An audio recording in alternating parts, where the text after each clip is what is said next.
Hello everyone, स्वागत है आपका कॉमेडी क्लास में। मैं हूं हास्य कवि धनंजय धीर। आप बहुत सारे ऐसे कवियों को या हास्य कलाकारों को जानते होंगे जो कार्यक्रम में चार चांद लगा देते हैं। बात तो सही है, लेकिन मैं दुनिया का इकलौता ऐसा, या यूं कहें कि ब्रह्मांड का इकलौता ऐसा कवि हूं जो कार्यक्रम में 8 चांद लगा देता है। जी हाँ, क्यों नहीं।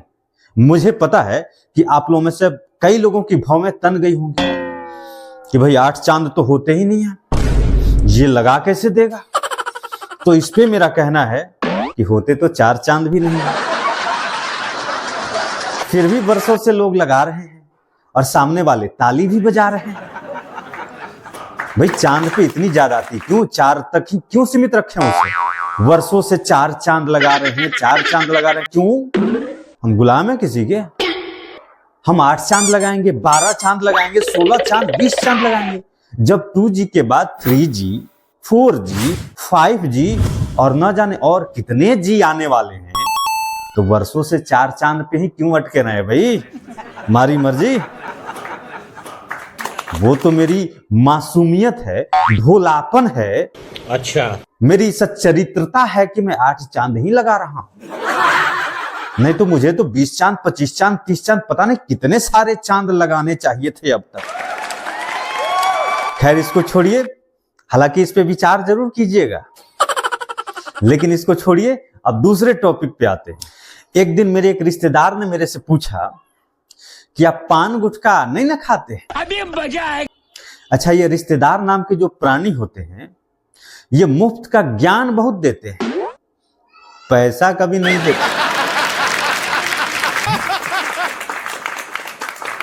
आप अगर इनसे कभी पैसा मांगो तो उल्टे आपसे कहेंगे कि हम तो खुद ही आपसे मांगने वाले थे, अचानक एक बहुत बड़ी जरूरत आ गई।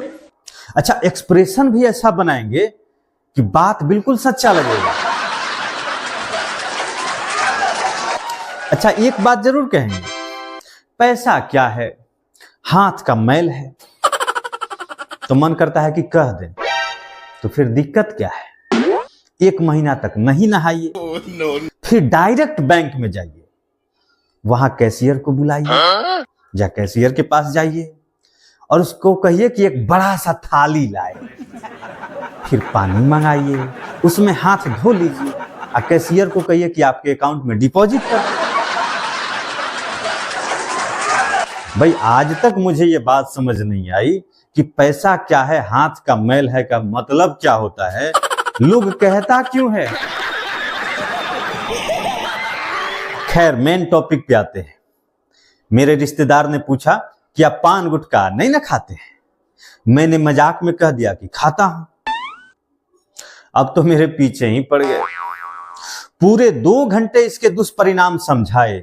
इस बीच खुद 5 बार खैनी खाए, 2 बार सिगरेट भी सुलगाए। मैंने बातों को खत्म करने के लिए कह दिया ठीक है अब नहीं खाऊंगा। उसके कुछ दिन के बाद फिर मुझे मिल गए। मिलते ही पहला क्वेश्चन, पान गुटखा छोड़ न दिए? मैंने कहा जी।